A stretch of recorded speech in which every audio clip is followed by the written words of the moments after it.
Hello viewers, welcome to my channel. అందరికీ నమస్కారం అండి.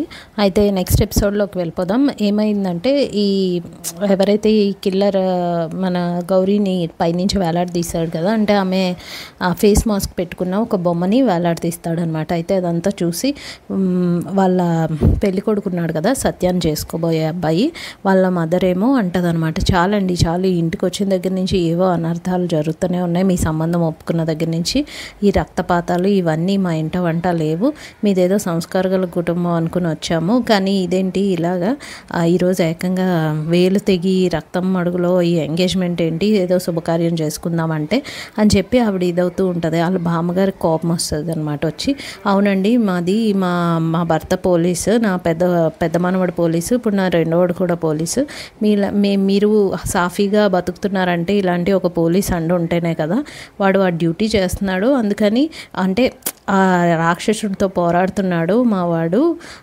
వాళ్ళు మీ వరకు రాకుండా వాడు అడ్డుకుంటున్నాడు అడ్డుగోడలాగా, అంతే వాడు చేస్తున్న పనికి మనందరం, అంటే పోలీసుల కోసం చెప్తుంది అనమాట, వాళ్ళు చేస్తూ ఉంటారు అలాంటి అప్పుడు ఇలాంటివి జరుగుతూనే ఉంటాయి ఇళ్ళల్లో, దానికి అంత మాత్రానికి భయపడితే ఎలాగా, వాడు అండగా, సో అందుకని ఎవడో పగబట్టాడు మా వాడి మీద, అందుకని ఇదంతా జరుగుతుంది అని అంటాడనమాట.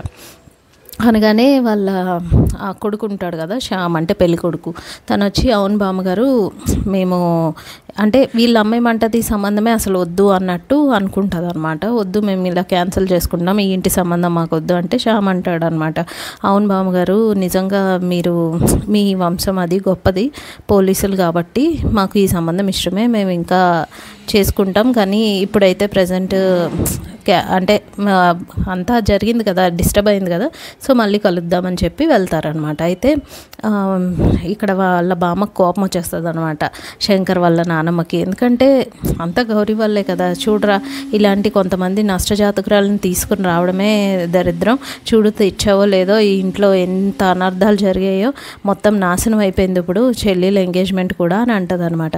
అప్పుడు ఇంతలోగా వాళ్ళ విజయ్ అందుకుంటాడు అనమాట, ఉంటాడు కదా ఎప్పుడు ఆమెకి సపోర్ట్ చేసేలాగా, అంటే అగెన్స్ట్గా, ఏంటి బామ్మ నువ్వు అలా అంటావు, ఈరోజు అదంతా గౌరీ మనల్ని కాపాడింది కదా, మన ప్రాణాలు చాలాసార్లు కాపాడింది గౌరీ, ఇంకా ఈరోజు సత్యాన్ని కూడా కాపాడింది, తన ప్రాణాలు అడ్డుపెట్టి అంటే, అడ్డు పెడితే ఏంట్రా, కాపాడితే ఏంట్రా, నాశనం చేసేయాలా జీవితాలు కూడా, అవును తను కాపాడింది కరెక్టే, అంత మాత్రాన ఇంత నాశనం చేయాలా ఇప్పుడు తను అని అంటది అనమాట.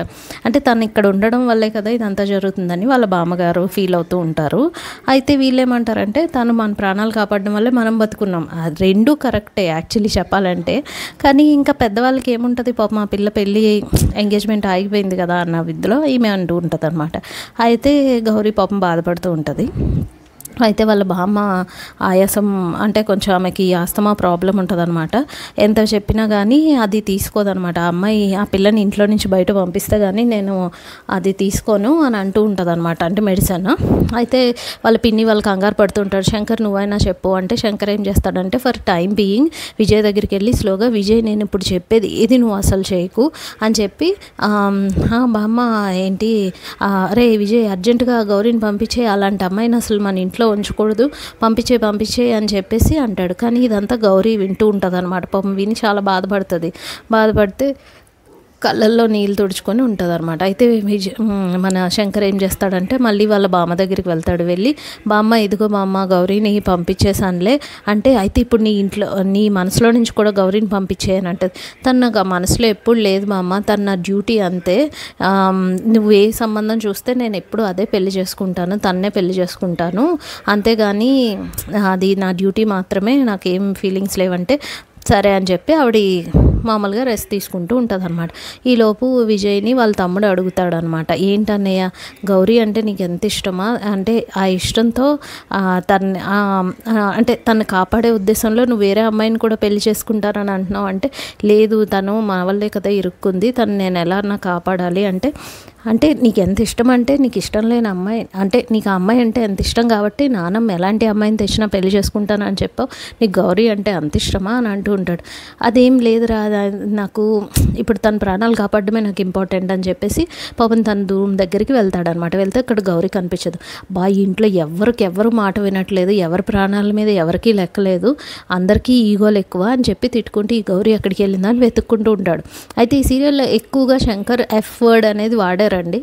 నేను అది ఎప్పుడూ చెప్పలేదు, కానీ ఎక్కువగా యూస్ చేశారు ఆ వర్డ్ అయితే. సో గౌరీ ఏమో కిందకి వెళ్ళి చూస్తే బయటికి వెళ్ళిపోతూ ఉంటుంది, బ్యాగ్ తగిలించుకుని పాపం ఏడ్చుకుంటూ. వాళ్ళ పిన్ని వాళ్ళు కూడా లేరు కదా, ఒక్కతే ఒంటరిగా అయిపోయిందనమాట. గౌరీ గౌరీ ఆగు అని పిలుస్తాడనమాట. ఏంటి సార్ అసలు మీరు ఏమనుకుంటున్నారు, మీ బామ్మ అని మీరు కూడా ఎప్పుడు చూసినా అలాంటి అమ్మాయి అంటారు. అలాంటి అమ్మాయి అంటే ఏంటి, నేను క్యారెక్టర్లెస్ అమ్మాయినా అంటే వంటగది వదిలేసి బయటికి వెళ్ళి ఒక స్కూటీ ఉండి ఆ అమ్మాయి ఏదో సర్వ్ చేసి పిజ్జాలు అవి డెలివరీ చేస్తుందంటే చీప్ క్యారెక్టర్ అనే కదా మీ ఉద్దేశం, ఎంత నీచంగా మాట్లాడతారు నా క్యారెక్టర్ని ఎప్పుడూను అని చెప్పి చాలా బాధపడి ఏడుస్తూ ఉంటుంది. అయితే శంకర్ ఏమో పాపం ఏమనలేక sorry Gauri, I am very sorry అంటే, నేను కూడా ఇప్పుడు మిమ్మల్ని అంటున్నారు, మీరు ఒక జడ్జ్మెంటల్ బీతో ఇంకో వర్డ్ అలా కొంచెం ఫౌల్ వర్డ్స్ అయితే కొంచెం బ్యాడ్ వర్డ్స్ యూజ్ చేశారు ఈ సీరియల్లో. అంటే ఈ పర్టికులర్ దాంట్లో అవి నేను చెప్పట్లేదు. సో అలా అని తిడుతుంది అనమాట. తిడితే అవును నేను ఒప్పుకుంటాను, నేను అదే అని ఒప్పుకుంటాను, కానీ దయచేసి నువ్వు లోపలికి రా ప్లీజ్ అని అడుగుతాడు. నేను రానంటే రాను అని చాలా బెట్టు చేస్తూ ఉంటుంది. ఈ పక్కన శ్యామ్ వాళ్ళ ఇంట్లో ఏం జరుగుతుందంటే, వాళ్ళ అమ్మ వద్దురా అలాంటి సంబంధం మనకు వద్దు అసలు భయంకరంగా అంటే, శ్యామ్ ఏమంటాడు, నాకు ఆ అమ్మాయి నచ్చింది, నేను తన్నే ప్రేమిస్తున్నాను, నేను తన్నే చేసుకుంటాను, తన కష్టాల్లో ఉన్నప్పుడు సపోర్ట్ చేయాలి కానీ ఇలా వదిలేసి ఎలా వచ్చేస్తాను అని శ్యామ్ అంటూ ఉంటాడు. అయితే పెళ్ళికొడుకు అనమాట. వాళ్ళ అమ్మ ఏం చేస్తుంది, వాళ్ళ అమ్మ పక్కన ఎవరో చుట్టాలు ఉంటారు, అవి ఎవరో కాదనమాట, ఉమాదేవి అని. ఫస్ట్లో పెళ్లి సంబంధాలు చూడడానికి పెళ్ళిళ్ళు బ్రోకర్ వచ్చింది కదా, ఆమె ఏంటి ఇంకా ఎక్కిస్తూ ఉంటుంది. అవునండి వాళ్ళ ఫ్యామిలీయే మంచిది కాదు, వాళ్ళ పెద్దన్నయ్య వాళ్ళ పిల్లాన్ని కాల్ చేసి ఇది చేశాడు, అదంతా ఒక వేస్ట్ ఫ్యామిలీ అంటే ఈవిడేమంటుంది పెళ్ళికొడుకు వాళ్ళ అమ్మ, ఎలా అయినా అమ్మాయి మా ఇంటికి రాకుండా చూడాలండి అంటే, మీరు అది ఖచ్చితంగా మీరు చెప్తున్నారా అంటే, అవునండి ఖచ్చితంగా చెప్తున్నాను, ఆ అమ్మాయి మాత్రం మా ఇంటి కోడలు అవ్వకూడదు అంటే, సరే అయితే ఆ మ్యాటర్ నేను చూస్తాను అని చెప్పేసి పెళ్ళిళ్ళ బ్రోకర్గా ఉంది కదా ఆమె కొంచెం కన్నింగ్గా చూస్తున్నారు, ఏదో ప్లాన్ చేస్తున్నట్టు మనకు కనిపిస్తుంది.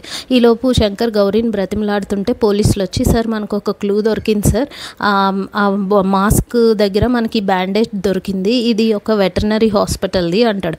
అంటే ఏంటి అని అంటే, ఈమె అంటది అనమాట, మా పక్కింటి వాళ్ళు కుక్కను ఎప్పుడు తీసుకెళ్ళినా ఇదే బ్యాండేజ్ వేసుకుని వచ్చేది అంటే, అప్పుడు శంకర్కి ఐడియా వస్తుంది. అంటే నేను బుల్లెట్ కాల్చాను కదా ఆ కిల్లర్కి, వాడు ఏదో వెటర్నరీ హాస్పిటల్కి వెళ్ళాడు డైరెక్ట్ హాస్పిటల్కి కాకుండా అని చెప్పి. ఈలోపు ఆ కిల్లర్ని ఒక డాక్టర్ దగ్గర చూపిస్తూ ఉంటాడనమాట. ఆ డాక్టర్ అంటాడు, మీ కుట్లు ఇంకా కరగలేదు కదండి, ఎందుకు వెళ్ళారు మీరు బయట, ఇంకా హీల్ అవ్వకుండానే మీరు ఎందుకు వెళ్ళారు అన్నట్టు అంటూ ఉంటాడనమాట.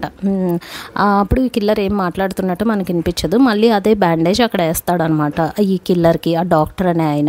ఎందుకంటే నార్మల్ హాస్పిటల్కి వెళ్తే పోలీసులు కంప్లైంట్ చేస్తారని చెప్పి ఇతను వెటర్నరీ డాక్టర్ దగ్గరికి వెళ్ళారని గౌరీ అంటది అనమాట. అనేటప్పటికి అప్పుడు శంకర్కి అర్థమవుతుంది. ఏమంటాడంటే, ఆ ఇన్సిడెంట్ జరిగిన ఒక 2 కిలోమీటర్ రేడియస్లో ఏమేమి వెటర్నరీ హాస్పిటల్స్ ఉన్నాయో అవన్నీ చెక్ చేయండి అని వాళ్ళ దత్తు వాళ్ళకి చెప్తాడనమాట. ఓకే సార్ అని చెప్పేసి వీరు వెళ్తారు. ఇంతటితో అయితే ఈ ఎపిసోడ్ అయిపోయిందండి. నెక్స్ట్ ఎపిసోడ్లో ఏం జరుగుతుందంటే, కిల్లర్ దొరికేశాడు అని శంకర్ చెప్తూ ఉంటాడనమాట గౌరీకి. సో అది ఏంటి ఎలా దొరికాడు అనేది మనం నెక్స్ట్ ఎపిసోడ్లో చూద్దాం. Please do follow and subscribe to my channel అండి. Thank you so much. Likes అయితే చేయండి అండ్ దయచేసి మీకు తెలిసిన వాళ్ళు ఎవరైనా ఉంటే షేర్ చేస్తూ ఉండండి అండ్ సబ్స్క్రైబ్ అయితే తప్పకుండా చేసుకోండి please. Thank you so much.